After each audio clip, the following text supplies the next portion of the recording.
The 1940s were a decade unlike any other in British motoring history. A nation battered by war, starved of steel, and desperate to rebuild found itself producing cars under conditions that no engineer would have chosen. Some manufacturers rose to the challenge. Others did not. And then there were those who promised something extraordinary, cars that were supposed to signal a new dawn for British motoring, only to leave their buyers stranded, frustrated, and quietly furious. Today on Britain Rewind, we count down 10 of the most disappointing British cars from that turbulent decade. Stay with us, because the closer we get to number 1, the more extraordinary the story becomes. Number 10, Standard 8. When the Standard Motor Company unveiled the Standard 8 in 1945, British motorists were simply relieved that new cars were being made at all. The nation had been through 6 years of war, and any car rolling off a production line felt like progress. But relief quickly turned to quiet frustration. The Standard 8 offered a 803cc side-valve engine producing barely 26 horsepower, which meant that even on reasonably flat roads, the car struggled to feel composed. Acceleration was labored, and the cramped interior offered little comfort for families who had hoped for something worthwhile after years of sacrifice. The build quality was inconsistent, and early buyers found rattles and minor mechanical faults appearing far sooner than expected. Standard had positioned this car as accessible and practical, but in reality it felt underpowered and underbuilt for a country ready to move forward. Would you have felt shortchanged driving one of these off the forecourt? Things only become more surprising further up this list. Number 9, Jowett Javelin. On paper, the Jowett Javelin looked like everything post-war Britain deserved. Launched in 1947 by the Bradford firm Jowett Cars, it was genuinely forward-thinking, a flat-foot engine, a streamlined aerodynamic body, an independent front suspension at a time when most British manufacturers were still relying on outdated pre-war thinking. Expectations among enthusiasts were genuinely high. But beneath that promising exterior, serious mechanical problems were gathering. The flat-foot engine developed a reputation for cracking cylinder heads, a fault that proved persistent and expensive. The cooling system was inadequate under sustained use, and gearbox reliability left owners reaching for their wallets far too soon. Jowett had attempted to design a modern car without the engineering infrastructure to support it, and buyers paid the price. The Javelin sold in reasonable numbers initially, but its reputation eroded steadily as workshop bills mounted. It had all the ingredients of a classic and delivered the headaches of a gamble. And yet, what lies ahead is even harder to justify. Number 8, Lanchester LD10. The Lanchester name carried enormous weight in British motoring. Once a manufacturer of grand, luxurious motorcars that rivaled anything the country could produce, Lanchester returned to civilian production in 1946 with the LD10, a compact, four-cylinder saloon wearing a body built by Briggs of Dagenham. And that, almost immediately, was the problem. The body looked plain, austere, and startlingly ordinary. Contemporary observers compared its styling to a London black cab, and more than one journalist noted that it bore an uncomfortable resemblance to a Ford Perfect. For a marque that had once dressed its cars in coach-built grandeur, that comparison stung.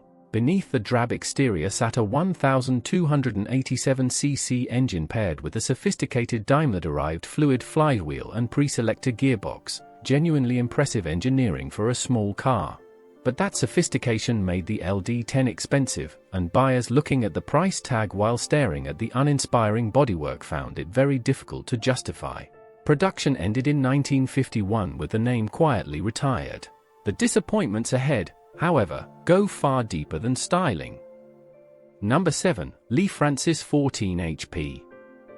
Lea-Francis was a name that carried genuine respect in British motoring circles. The Coventry Company had produced well-regarded sports cars before the war, and when they returned to production in 1946 with the 14 HP Saloon, there was reason to believe they could offer something genuinely competitive in the post-war market. The 1,767cc twin-cam engine had real engineering merit, and the chassis dynamics were considered respectable. But the problems were commercial and industrial as much as mechanical. Lea-Francis could not produce cars quickly enough, could not source materials reliably enough, and could not price the car competitively enough against larger manufacturers who were beginning to find their footing. The 14 HP sat in an uncomfortable middle ground, too expensive for volume buyers, not exclusive enough to justify the premium for wealthy ones. Production remained frustratingly limited, and the car faded without leaving the mark its engineers had clearly hoped for. A quiet disappointment, then. But not the most dramatic one on this countdown. Number 6. Triumph 1800 Saloon. The Triumph 1800 Saloon of 1946 arrived wearing its ambitions openly.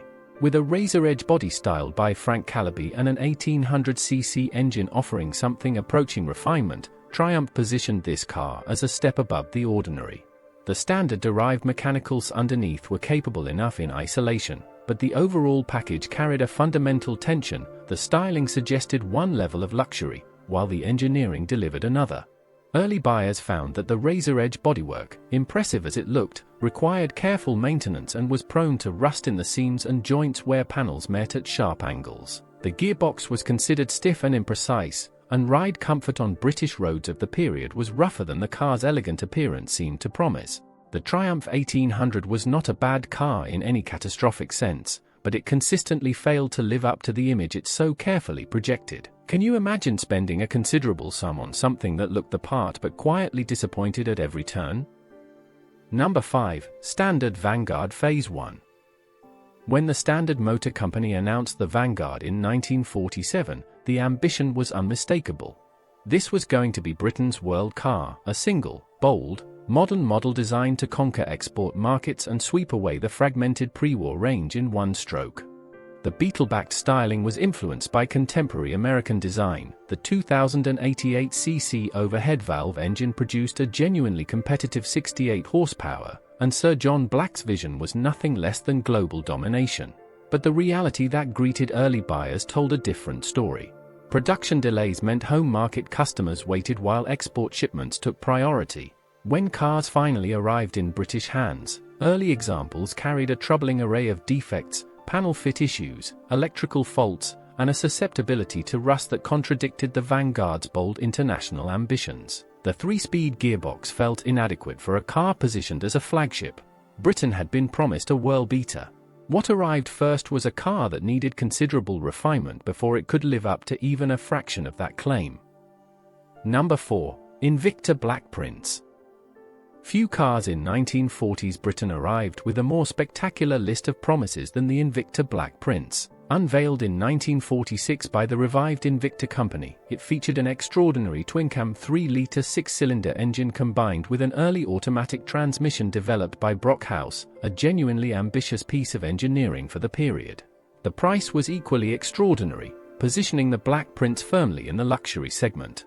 But the transmission proved deeply problematic. It was unreliable, inefficient, and generated excessive heat under normal driving conditions. The complexity of the combined drivetrain meant that when things went wrong, and they frequently did, repairs were complicated, expensive, and time-consuming. Buyers who had paid a substantial premium for what was sold as a technological step forward found themselves dealing with a car that demanded more patience than pleasure. Only a handful were ever sold before the company collapsed. The ambition was undeniable.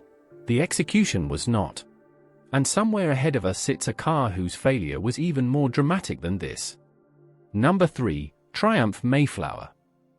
The Triumph Mayflower arrived at the 1949 Earl's Court Motor Show wearing what appeared to be tremendous confidence. Here was a small family car that dared to carry razor-edge styling borrowed directly from the grand coach-built Bentleys and Rolls-Royces of the era, upright, formal, and unmistakably expensive in appearance, despite sitting on a compact 84-inch wheelbase. Sir John Black believed, with absolute certainty, that Americans would find it irresistible. They did not. The razor-edge styling that looked distinguished on a long-wheelbase luxury car simply looked awkward and disproportionate scaled down to economy car dimensions. Performance was deeply uninspiring. The 1,247cc side-valve engine managed a top speed of barely 63 miles per hour and took over 26 seconds to reach 50. Sales missed targets considerably, and the American conquest never materialized. The Mayflower was not the worst car of the decade by any measure, but for a car carrying such bold ambitions, the gap between promise and reality was difficult to ignore. Number 2. Bond Minicar. Lawrence Bond's Minicar arrived in 1948 as a response to Britain's post-war austerity, and in that narrow context, it made a certain kind of sense. A three-wheeled microcar powered by a single-cylinder 122cc VS motorcycle engine, it was cheap to buy, cheap to run, and accessible to people who could not afford a conventional car. But the disappointment was baked deeply into the ownership experience. The single front-wheel drove and steered simultaneously, meaning there was no reverse gear. Turning the entire front assembly around was the only option if you needed to go backwards. The handling was genuinely alarming, the ride was harsh, and the structural integrity of the early bodywork inspired very little confidence. Buyers who had stretched their budgets to afford even this modest machine often found themselves questioning the purchase within months. The Bond Minicar improved over time, but those early years told a story of austerity taken too far. And yet, for sheer disappointment given what was promised, nothing on this list compares to what comes next. Number 1. Bristol 400. Number 1 belongs to a car that should, by every reasonable measure, have been extraordinary. The Bristol 400, launched in 1947, was the product of the Bristol Aeroplane Company, engineers who had designed and built some of the finest aircraft engines in Britain during the war, including the Hercules radial that powered the Halifax bomber.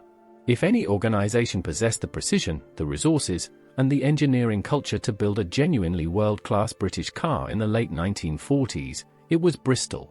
The 400 used a 1,971cc six-cylinder engine derived directly from the pre-war BMW 328, one of the finest road car engines of its generation, along with an advanced aerodynamic body shaped in Bristol's own wind tunnel. The specifications promise something remarkable, but the price, nearly £2,000, placed it far beyond the reach of almost any private buyer at a time when Britain was deep in post-war austerity. Production was tiny, impact on British motoring negligible, and the promise of aerospace engineering applied to road transport remained, for ordinary buyers, entirely out of reach. A car built for greatness that almost no one could ever own. The 1940s tested Britain's car industry in ways that no decade before it had managed. War, rationing, steel shortages, and the pressure to rebuild a nation from almost nothing meant that even the best intentions regularly met reality head-on. These 10 cars tell that story honestly, from the underpowered budget runabout to the rusting Rolls-Royce that should have been untouchable. British motoring would recover, and the 1950s would bring genuine triumphs.